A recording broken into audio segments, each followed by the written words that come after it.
Kerry from Aussie Brewmakers Homebrew Supplies in Mansfield, Victoria, and online at aussiebrewmakers.com.au. Kegging is becoming more and more popular with homebrewers, given that the price of kegerators, kegs and CO2 continues to drop. It's a really good option if you're sick and tired of cleaning and storing bottles. And today we thought that we would just give you a bit of a run through on our recommendations around CO2. CO2 is critical for your kegging system. Not only do you use it to purge your kegs of oxygen before you fill them, you can also use it to pressure transfer the beer from your fermenter and replace headspace in the fermenter while you're doing that so that you do not oxidize the beer at all.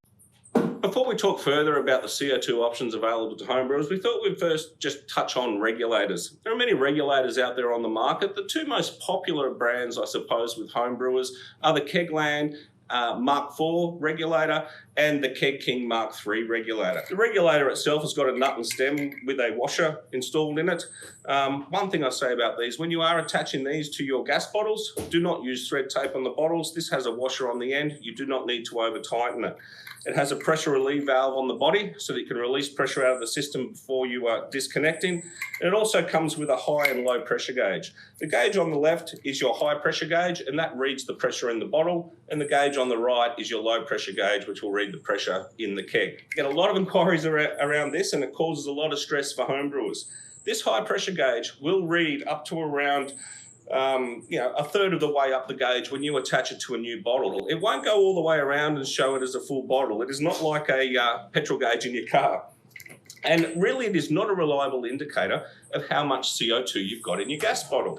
The only real way to know how much CO2 you've got in your gas bottle is to weigh it empty, weigh it full, and stick it on a set of scales, and that will tell you how much gas you've got left in the bottle.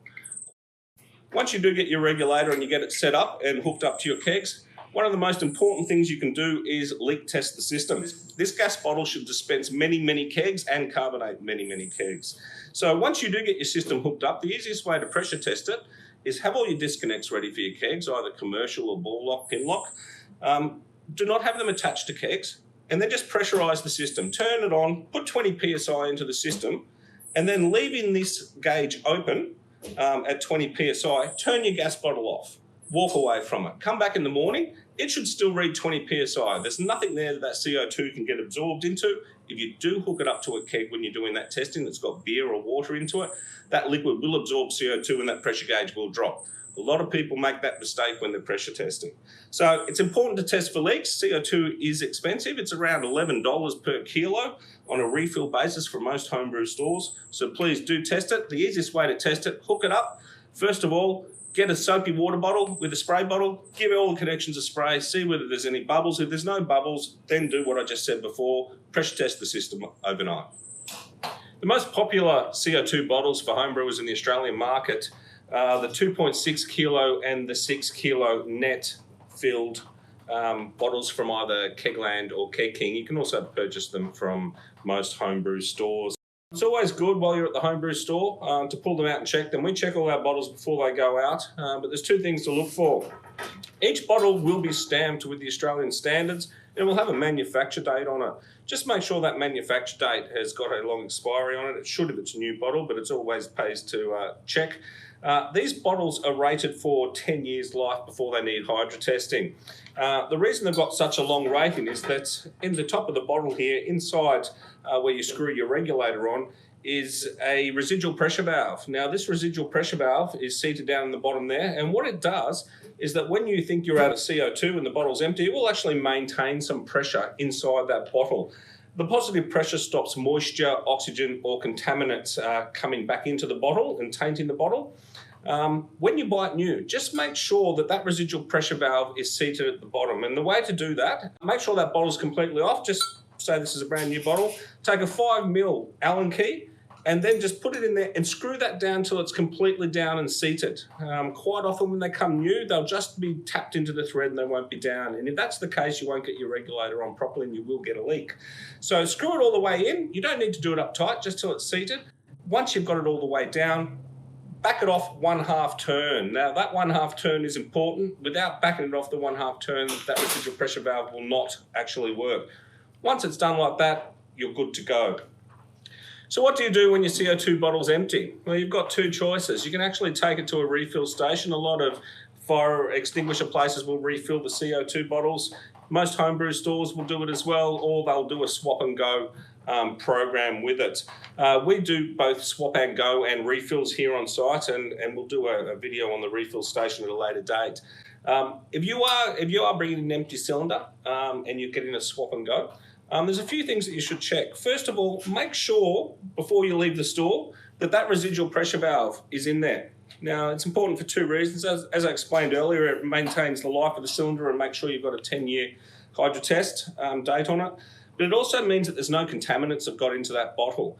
Every now and then we see a bottle that doesn't have a residual pressure valve, and people are talking about getting a harsh taste in their beer, or their beer has been tainted. And on that basis, if it's not been oxidised, it's probably that there's some rust in the bottle or contaminants that is then flowing back into your beer, which is not good. If it doesn't have a residual pressure valve also, you take it home, you may have a good bottle and you may use it for your kegging. But when you take it back to another store, they may look at it and go, no, I'm not taking that bottle. It doesn't have a RPV in the thread. So it's always good to test that. The other thing to test is that you've got a decent amount of time on the expiry. You don't want a bottle that's a month away from expiry. Once again, homebrew store mightn't accept it when you bring it back if it is out of date. So we always say at least 3 months on there, and give it a good visual inspection just to make sure the bottle's in good order, that the thread's in good order, that it hasn't had excessive use of tape or some other type of sealant around here, which would mean that there's a problem with the thread. And finally, when you are picking it up, if you pick it up and it does feel light, don't hesitate to actually ask the homebrew store, are you sure this is full, or can you remeasure it, or can I have another one? Sometimes if the store's not filling it themselves, they do come and they're not 2.6 net in there. I'm not sure why, but every now and then we do see people coming in with bottles that have been refilled, and I'm like, well, yeah, that's not quite full. So in summary, at Aussie Brewmakers, we recommend that you purchase your own CO2 bottle for kegging. It's a much more economical option for you than renting a bottle. We also recommend that you get the 2.6 kilo bottle. When you do receive a new bottle, check the date of manufacture to make sure that you've got a good life on the bottle. Check that the PRV is installed and operating correctly, and check that it is full before you leave the store. When you do want to do swap and go, make sure you do the same. PRV, check the date, make sure it's in good order before you go. Also recommend that if your budget will stretch that far, buy 2 bottles. There's nothing worse than running out of CO2, and it will happen at the most inopportune time. At a minimum, if you don't want to buy 2 bottles, get yourself a SodaStream bottle, they're 320 grams, and buy a SodaStream adapter that will fit onto this regulator so that you can use a SodaStream bottle in an emergency situation, like if your mate's coming over and you've got no gas to dispense your beer. Thanks for watching. We hope you got something out of this video on CO2 and kegging. And thank you to our customers who support us in-store and online at aussiebrewmakers.com.au. If you've got any questions about homebrewing in general, about kegging CO2, please don't hesitate to contact us in the comments below, or via email and phone, which are available on the front page of our website. If you're looking for homebrew supplies, please check us out. We've got a great range, great prices, and fast economical shipping Australia-wide. Once you become a customer of ours, we're always there to support you 7 days a week, 24 hours a day. So until next time, thank you.